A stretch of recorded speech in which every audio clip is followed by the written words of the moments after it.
Hemos sabido, se nos ha informado también, de los resultados de la prueba de selección universitaria.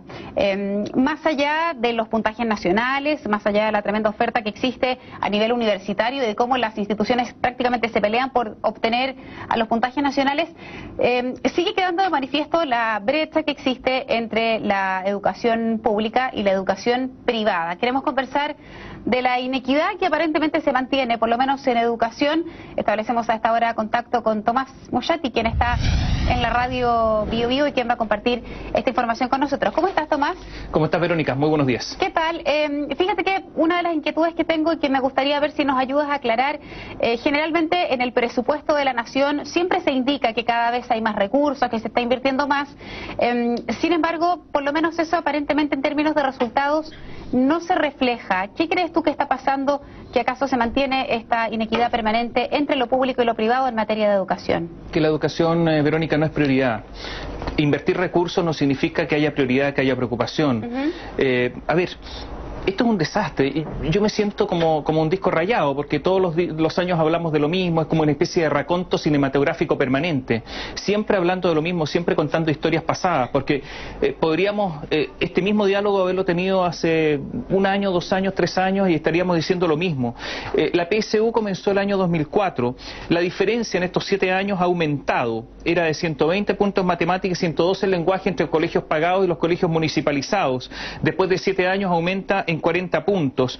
Hay 150 puntos de diferencia entre los colegios para gente rica y los pobres, en lenguaje, 160 en matemática. De los 100 mejores colegios, 94 son pagados, 94 son de gente rica, 3 son municipalizados, 3 son particulares subvencionados. O sea, esto es desastroso. Te puedo entregar muchísimas cifras, 50.000 alumnos de los colegios municipales ni siquiera van a poder optar a postular a las universidades del Consejo de Rectores simplemente porque no tienen el puntaje mínimo. Hablaba recién con Mario Weisblut de Chile Educación 2020 y nos contaba que, por ejemplo, en la última PSU, la que se acaba de dar a conocer ahora, en los colegios pagados, en la prueba de matemática, en promedio contestaron los alumnos 42 preguntas de 70, pero los colegios particulares subvencionados 11 de 70, en los colegios municipalizados 7 de 70. Y en La Pintana, ¿sabes cuántas preguntas contestaron de matemática? ¿Cuántas? 0. ¿Ni una? No, nadie la apuntó, a ninguna, ni al azar. 0.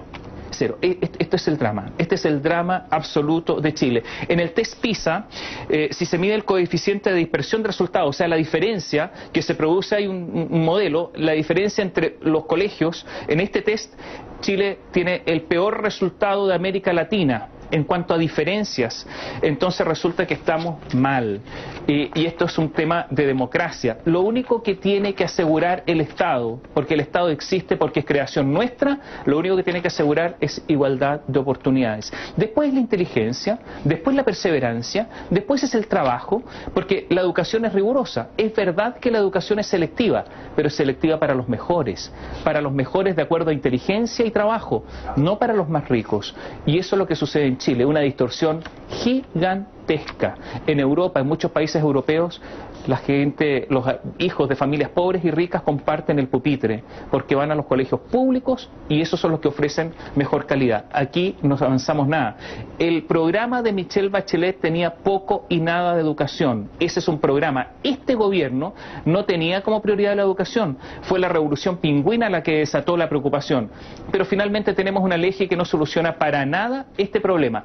El próximo año vamos a seguir hablando de lo mismo, de segregación educativa, de gueto educativo, de inequidad, de injusticia y de un sistema profundamente antidemocrático.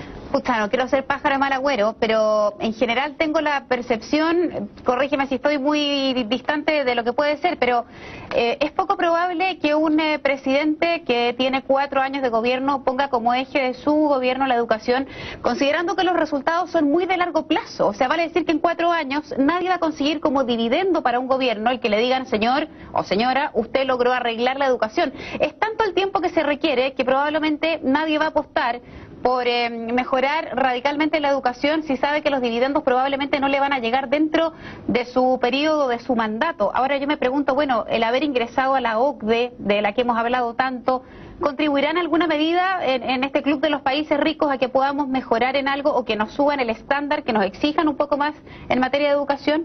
A ver, te contesto las dos preguntas que hay allí. Justamente, quien se preocupa más allá de su periodo presidencial, esa es la diferencia entre un gobernante y un estadista.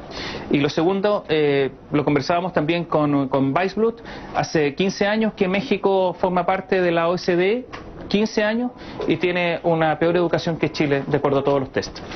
Lamentable, porque a veces uno tenía la secreta esperanza de que esto por último aumentara el estándar, los niveles de exigencia y ahí entonces tener la... Verónica, lo que pasa es que los resultados... A ver, lo que hay que hacer se sabe.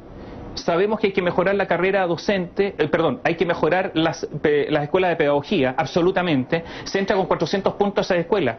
En segundo lugar, hay que ser muy exigente, hay que subir las remuneraciones, hay que evaluar a los profesores, hay que traer profesores de afuera. Eso se puede hacer. O sea, todo esto se sabe y hay recursos. Falta voluntad política, falta quebrar huevos, falta ser valiente, muy valiente. Y resulta que los gobiernos han sido muy cobardes. Gracias, Tomás, por ese comentario. Nos vamos a encontrar nosotros mañana y con Radio Vivió durante todo el día. Que estés muy bien. Chao. Chao.